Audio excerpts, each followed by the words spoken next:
হজরত ইউনুস আলাইহিসসালাম যখন তার জাতির ঈমান আনার ব্যাপারে নিরাশ হয়ে গেলেন তখন তিনি আল্লাহর কাছে দুয়া করলেন, হে রব, আমার জাতি কুফুরি ছাড়া আর কিছুই গ্রহণ করছে না, আপনি তাদের উপর আপনার শাস্তি অবতীর্ণ করুন। আল্লাহ তাআলা তার দুয়া কবুল করলেন এবং ওহী পাঠালেন যে শীঘ্রই তাদের ওপর আযাব আসবে।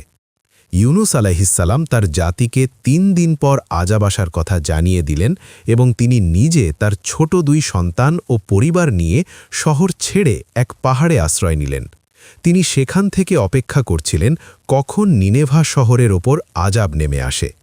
আল্লাহর নির্দেশে হজরত জিব্রাইল আলাইহিসসালাম জাহান্নামের আগুন থেকে একটি বার্লি বা জব দানার সমপরিমাণ উত্তাপ নিয়ে এলেন এবং তা নিনেভা শহরের ওপর ছড়িয়ে দিলেন। হঠাৎ আকাশ নিকষ কালো অন্ধকারের মতো হয়ে গেল এবং আযাব মেঘের মতো তাদের মাথার ওপর ঘুরপাক খেতে লাগল। প্রচণ্ড তাপদাহে মানুষ দিশেহারা হয়ে পড়ল। নিনেভাবাসী যখন বুঝতে পারল যে ইউনুস আলাইহিসসালাম সত্য বলেছেন এবং আযাব চলে এসেছে, তখন তারা তাকে খুঁজতে শুরু করল, কিন্তু ইউনুস আলাইহিসসালামকে কোথাও পাওয়া গেল না। তখন তারা সিদ্ধান্ত নিল যে তারা সবাই মিলে আল্লাহর কাছে তওবা করবে।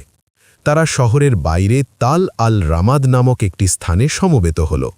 হজরত আবদুল্লাহ বিন আব্বাস রাদিয়াল্লাহু আনহু বর্ণনা করেন, তাদের তওবা ছিল অত্যন্ত মর্মস্পর্শী।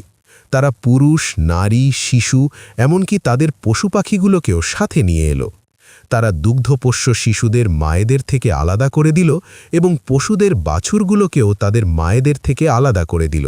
এতে চারদিকে শিশু আর পশুদের কান্নার এক হৃদয় বিদারক রোল পড়ে গেল। তারা সবাই নিজেদের মাথায় ছাই মেখে নিল, পায়ের নিচে কাঁটা বিছিয়ে দিল এবং খসখসে পশমের পোশাক পরে কান্নায় ভেঙে পড়ল। মানুষ আর প্রাণীদের এই করুণ আর্তনাদ দেখে ফেরেশতারাও আল্লাহর কাছে প্রার্থনা করলেন, হে রব, আপনার রহমত তো সব কিছুর ঊর্ধ্বে, এই অবুঝ শিশু আর পশুদের ওপর দয়া করুন। আল্লাহ তাআলা তাদের তওবা কবুল করলেন এবং জিব্রাইল আলাইহিসসালামকে নির্দেশ দিলেন আযাব তুলে নিতে। পবিত্র কোরআনে আল্লাহ বলেন, ইউনুসের জাতি ছাড়া এমন কোনো জনপদ নেই যারা আযাব দেখার পর ঈমান এনেছে এবং তাদের ঈমান তাদের উপকারে এসেছে।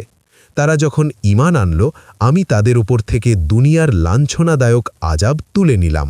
সূরা ইউনুস আয়াত ৯৮। হজরত ইউনুস আলাইহিসসালামের জাতির তওবা ছিল ইতিহাসের এক অনন্য উদাহরণ।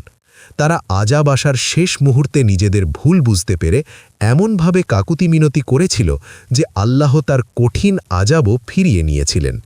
এটি আমাদের শেখায়, তওবা যদি একনিষ্ঠ হয় তবে আল্লাহর রহমত থেকে নিরাশ হওয়ার কিছু নেই। সূত্র আত-তাওয়াবিন।